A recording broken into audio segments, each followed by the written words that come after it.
एक गांव में चिड़ियों की चहचहाती हुई आवाज और गांव के प्यारे लोग के साथ दो शिकारी रहते थे। एक का नाम रामू और दूसरे का नाम बिरजू था। वह दोनों ज्यादातर पशुओं का शिकार किया करते थे। वे दोनों जंगल जाकर पशुओं का शिकार करते थे और उन्हीं से अपना जीवन यापन करते थे। खाना खाकर वे दोनों जंगल की तरफ गए और कुछ देर बाद उन्हें एक बूढ़ा भेड़िया मिला। वह लोग उसको देखकर उसे पर तीर चला दिए।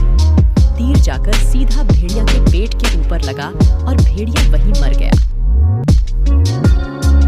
उस भेड़िए को लेकर रामू और बिरजू जंगल से निकल गए। जब शाम हुआ तो वह धनी राम चाय वाले के दुकान पर दोनों चाय पीने चले गए। टेबल पर बैठकर चाय पीते पीते वह दोनों वापस में बात करने लगे। तभी बिरजू बोलता है, अरे रामू भाई, और सब बताओ क्या हाल है? हमने काफी दिनों से हिरन का शिकार नहीं किया है। क्यों ना हम जंगल जाकर कल हिरन का शिकार कर ले? अगले दिन रामू और बिरजू जंगल जाते हैं और काफी समय बाद उनको एक भूरा रंग का हिरण मिलता है। वह दोनों हिरण को देखकर खुश हो जाते हैं। उसे हिरण पर तीर चला देते हैं, लेकिन हिरण वहां से भाग जाती है और वह तीर जाकर एक जंगली बिल्ली को लग जाते हैं। पास जाकर दोनों शिकारी देखते हैं। उनमें से एक कहता है, अरे मैं ये क्या कर दिया? इससे तो मुझे श्राप मिलेगी एक बिल्ली को मार देने से।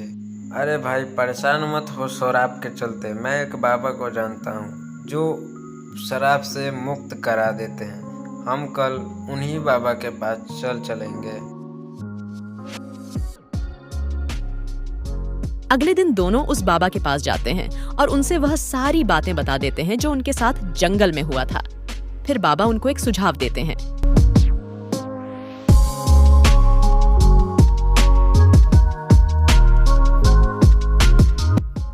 अरे बच्चों, तुम ये पशुओं की हत्या ही क्यों करते हो? इस संसार में और भी कार्य हैं जिसे करके जीवन यापन बहुत आसानी से हम कर सकते हैं। ये पशुओं की हत्या करना ही छोड़ दो तुम। दोनों शिकारी बाबा की बात समझ जाते हैं और बाबा का धन्यवाद करके वह दोनों वहां से निकल पड़ते हैं।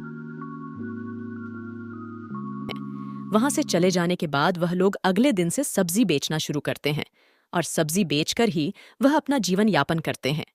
यह कहानी अगर पसंद आए तो कमेंट में जरूर बताइए।